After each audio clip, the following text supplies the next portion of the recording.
All right.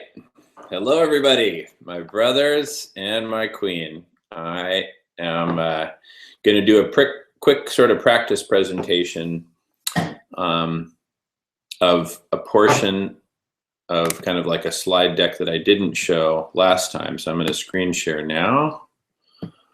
And hopefully this is all recording just fine. Let's see here. All right. So here it is. Okay, so the first slide here, I just talk about the world's problems, and I kind of use bifurcation here. There's kind of two extremes. You can look at the world's problems as small or big. Obviously, we see them as big, so great. Let's talk about solutions.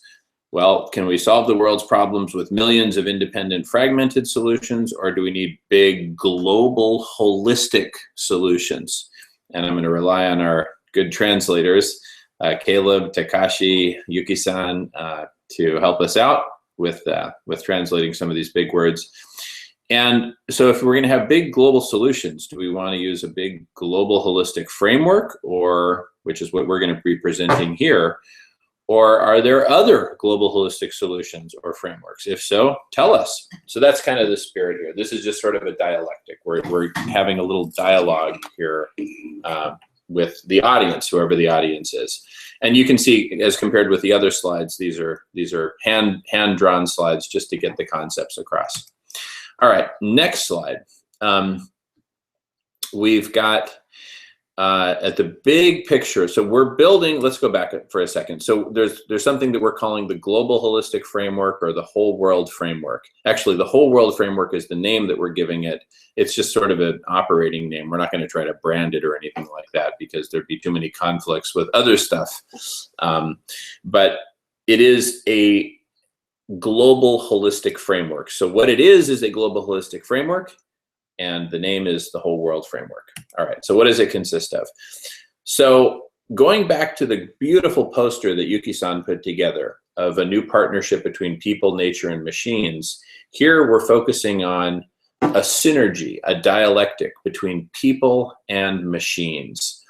And on the people side, we're building community, a global community.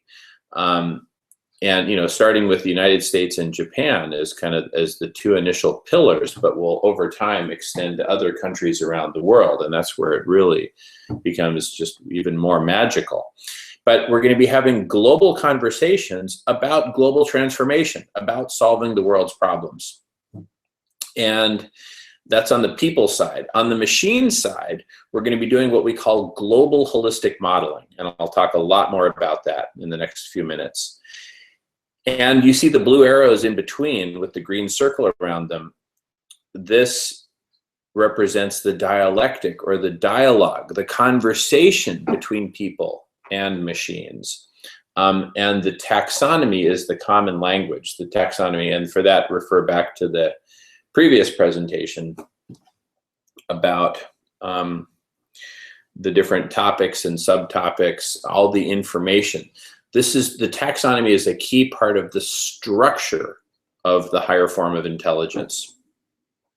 So, and then the whole world foundation is just sort of a conceptual foundation that supports all of this, both the people and the machines. So now we'll get into some more details. Same general picture, we're just kind of zooming in now and looking at more details. So on the people side, the left side, right above the whole world works foundation.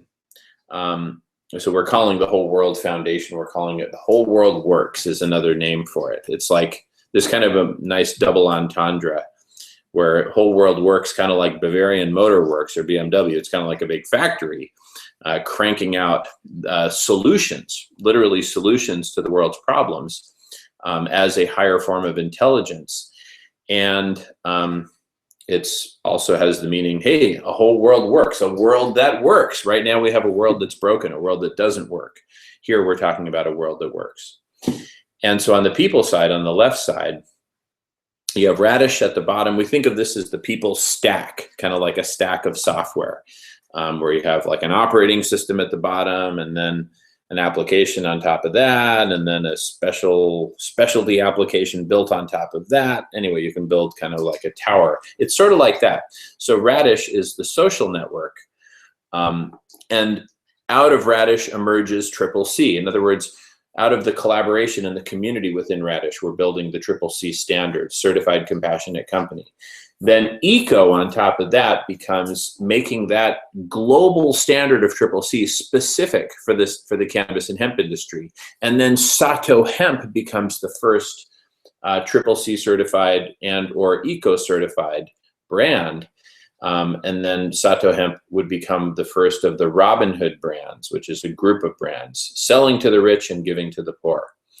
And then on the machine side, as on the right, we'll talk about that machine stack in a moment. But in between the two, you have, instead of a taxonomy, a wixonomy, which is a wiki taxonomy, an evolving taxonomy. And then right above that, you see the double V's that are nested. And that stands for voice and vote. And that's a platform that we've talked about. We haven't built it yet, but it's a platform for giving the world an opportunity to express their voice their opinion, and vote on anything that we put out there for people to vote on. Now let's look at the machine stack. At the base, you have the whole world operating system. And it's, so just like, you know, DOS and Windows and OS2 and the Mac OS, you know, Leopard and Snow Leopard and all that stuff, those are all operating systems for computers, for helping computers in the computer machinery and all the components in a computer to work together efficiently. Well, guess what? Our planet is like a big computer with a whole bunch of components, and we need an operating system to help our planet work efficiently. So that's, you know, the operating system, and it's a very good analogy with the original disk operating system of the computer. What did the disk operating system do? It managed storage space, it managed memory, it managed processing power, it managed communication between the different components. So the whole world operating system will manage those things which are relevant to the whole world, to planet Earth, right? Water resources, energy, carbon in the atmosphere in its different components. What are the sources of emitting the carbon? Basically just keeping track. So in its simplest incarnation, the whole world operating system is like a big, massive accounting system, accounting for all the world's resources, accounting for the world's people and the different countries and the different geographies and what each one is contributing in terms of contributing carbon to the atmosphere, what each one is consuming, rainforests that are getting destroyed, who's destroying them and for what purpose, basically modeling the world as it is. Now, on top of that whole world operating system, we could just leave it and just say, hey, let's just model the world as it is and just kind of keep track of everything that's going on and just kind of keep track of the world as it spirals into utter destruction. And in addition to tracking what's currently happening, let's create a whole world simulator to simulate different possible scenarios, different kind of like what if scenarios. Well, what if we did this and what if we did that instead of, you know, the current path? And then right on top of that, it's the whole world optimizer. Hi, Frosty. Got the kitty here. The whole world optimizer is an optimization layer. Hey, Frosty, you want to see the presentation? The whole world optimizer, it's an optimization layer, which basically takes the simulator and instead of us humans manually creating different simulations or different what if scenarios and then simulating them, the optimizer will actually use artificial intelligence, very powerful stuff, to come up with the optimal scenario for the planet and for the people. Optimal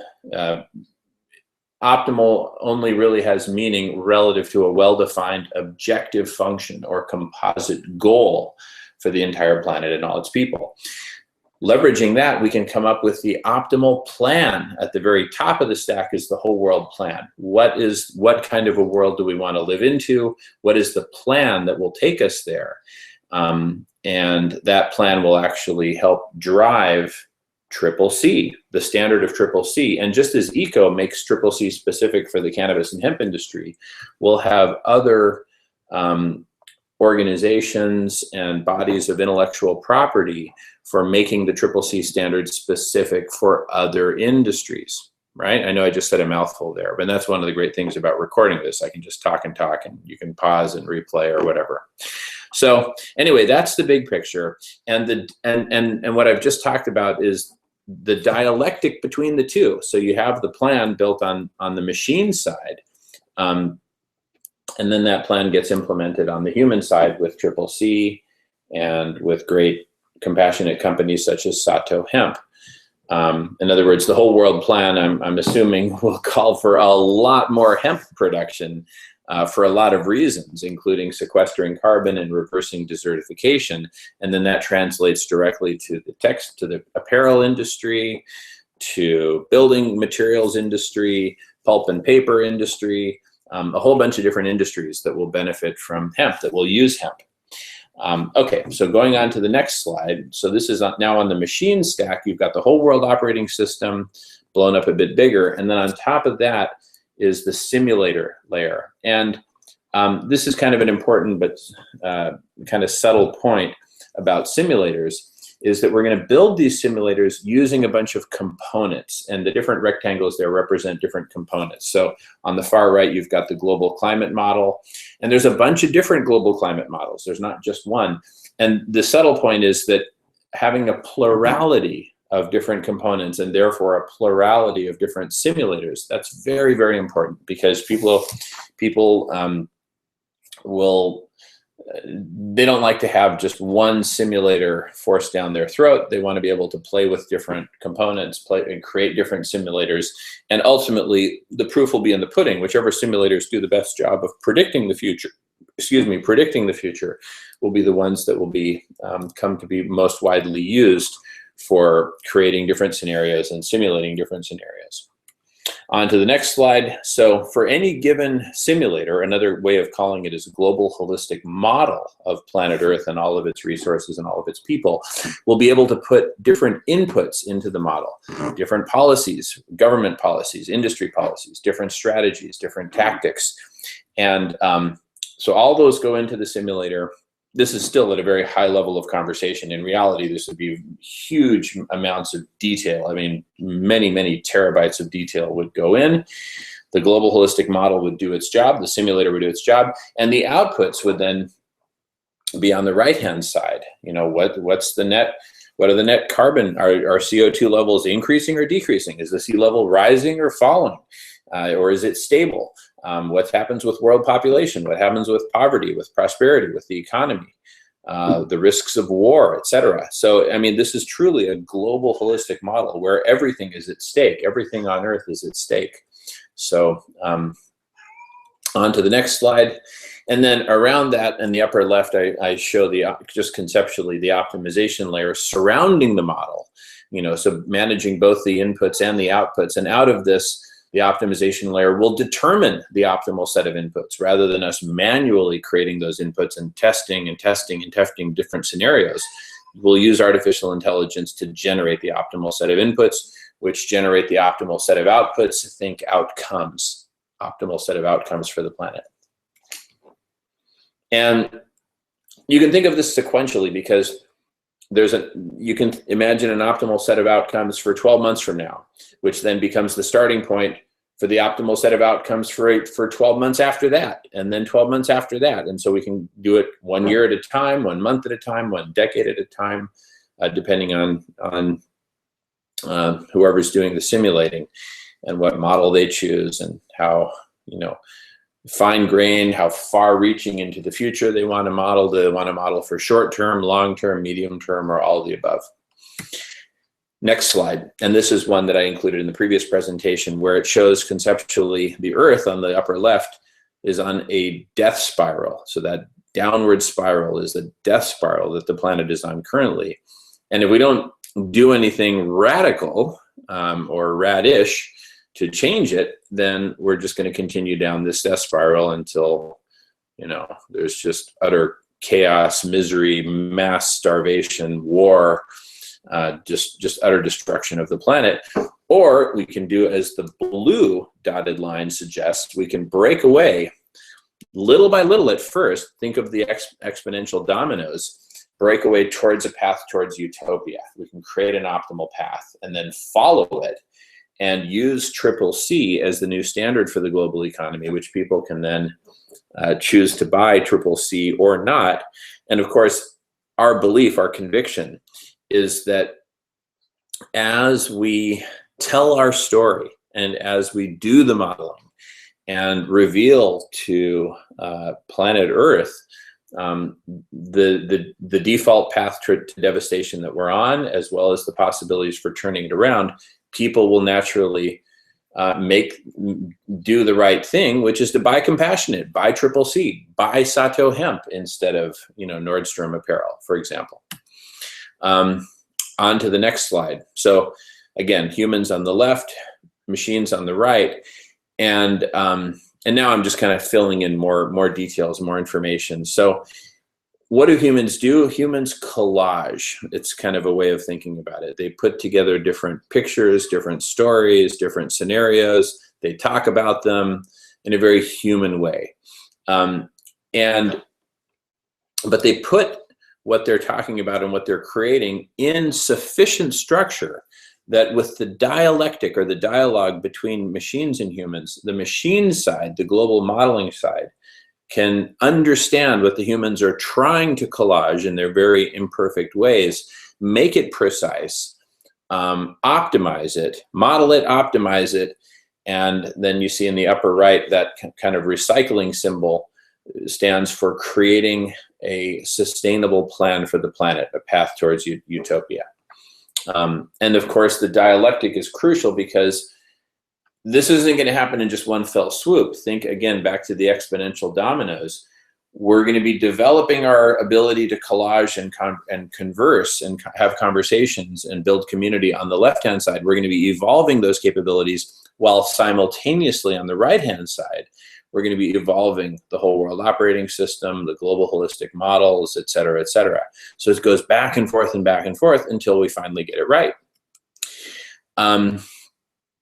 So on the next slide here, I look at the one specific thing, which is like the livestock industry, a huge industry with massive, causing massive devastation to the planet currently. Well, there's lots of different ways that we could do livestock. There's different, there's a whole spectrum of how much livestock should the planet be consuming and how should that livestock be raised. And I mentioned in the other presentation about Alan Savory and reversing desertification with livestock. Well, in order to figure out how to optimally reverse desertification with livestock, we need to come up with different, we need to come up with different scenarios. We need to test them. We need to model them. And part of the global simulators, the global holistic models that we'll be creating, they will use these different livestock components. And so I write here in blue at the bottom, parallel universes. So there's conversations about the different models, the different ways that we can model livestock and the different strategies that we can use for raising livestock. And then on the right-hand side, for each of those different conversations about a different model, we actually create the model or create the component. And then there's the dialectic between the two. Ultimately, what's this going to generate? And this is a slide from the other presentation as well.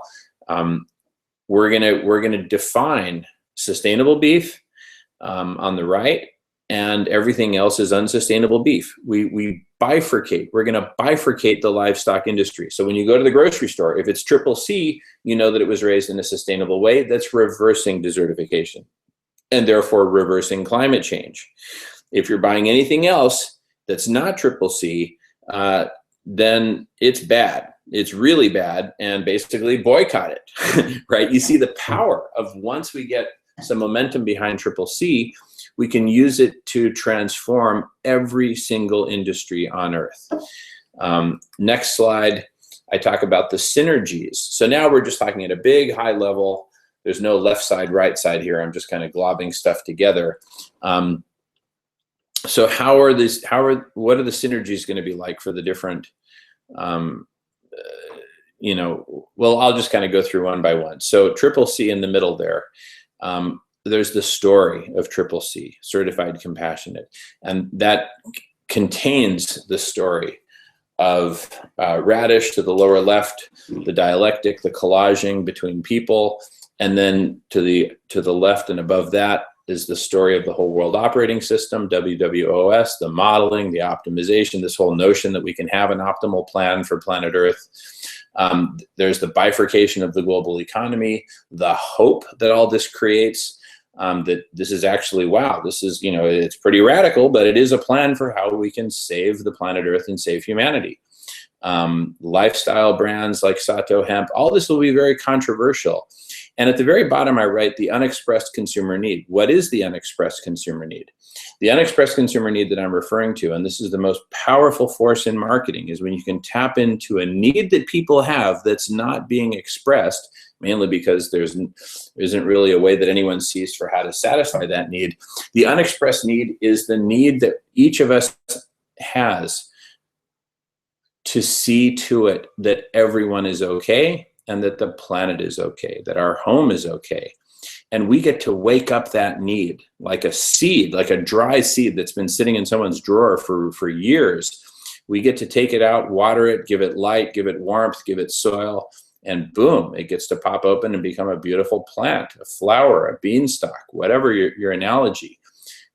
So this is going to be a whole renaissance in compassion and in saving our home and in saving humanity from otherwise imminent disaster on the time scale of decades.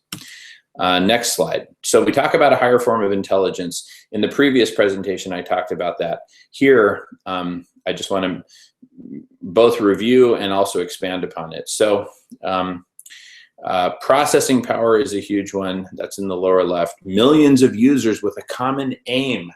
And then in the upper middle is the structure. We talk about aim and structure in the other presentation. So we have the taxonomy, but also part of the structure is rich connections, not just between topics, but between people, between groups. Imagine, look at all the cool stuff that's come up as we've developed these rich connections between Americans and Japanese. And with the tools that we have tremendous agility at expanding on the taxonomy. And that's actually the essence of a Wixonomy, is an infinitely expandable taxonomy, a wiki taxonomy. Indexing, being able to find information quickly.